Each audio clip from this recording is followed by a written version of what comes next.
Hi, hello po mga bradiks. Tayo po ay umakyat ngayon dito sa puno ng mangga.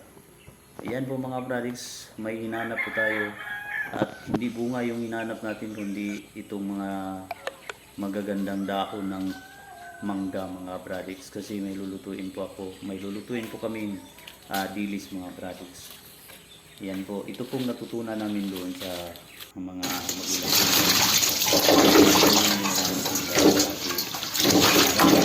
Hugasan po natin ng mabuti para mawala yung mga dumi.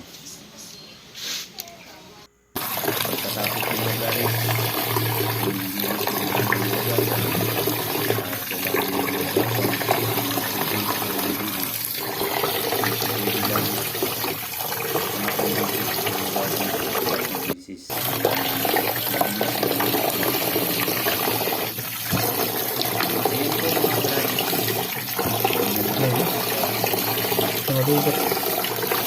ganyan lang po ang mga pamaraan.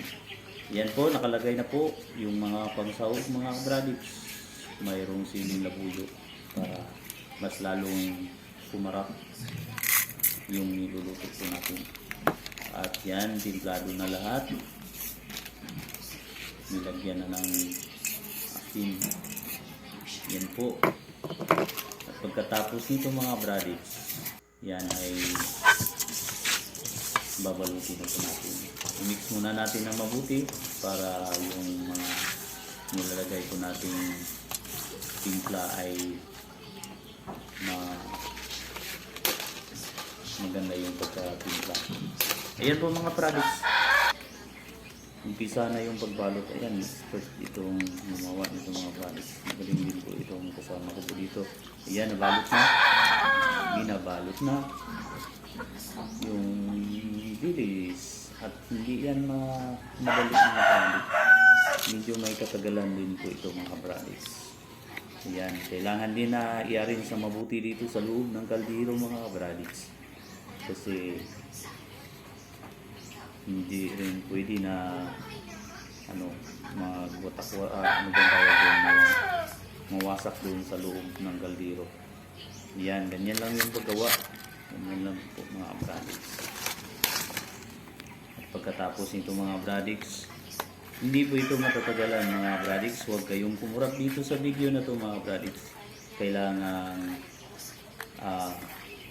tutukan nyo ng mabuti kung paano itong mga ginagawa po namin dito.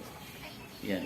Pwede naman na yung dahon ng saging ibabalot po yung mga bradiks. Maganda rin po yung dahon ng saging. Kaso ito po yung nagugustuhan po namin dito na itong dahon ng mangga. Kasi mas itong dahon ng mangga mas mabango itong mga niluluto natin, itong lulutuin nating dilis pag dahon ng mangga yung binabalot. Ayan po. Hindi po ito magtagal itong video na itong mga bradiks. Huwag kayong mag-alala at hindi po kayo dito matagalan. Yan po. Pagkatapos nitong mabalot mga bradiks. Kasi hindi po ito basta-basta din pagbalot nito. Kasi maliliit lang itong dahon ng mangga.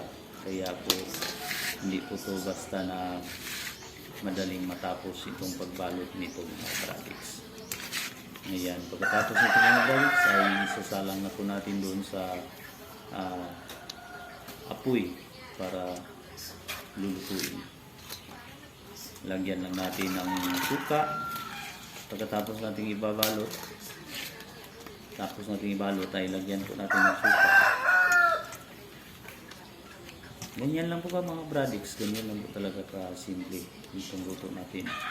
Lutong probinsya. Ganyan po talaga ang mga pamaraan dito sa probinsya mga bradiks. Ayan, pagkatapos lagyan na ng suka. Ayan mga bradiks. At pagkatapos nito mga bradiks, ayan mga bradiks, luto na.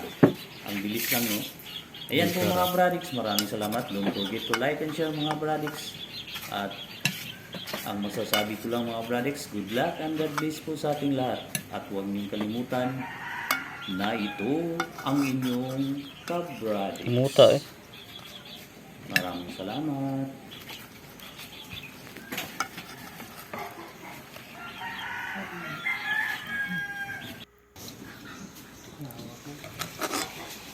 Hmm.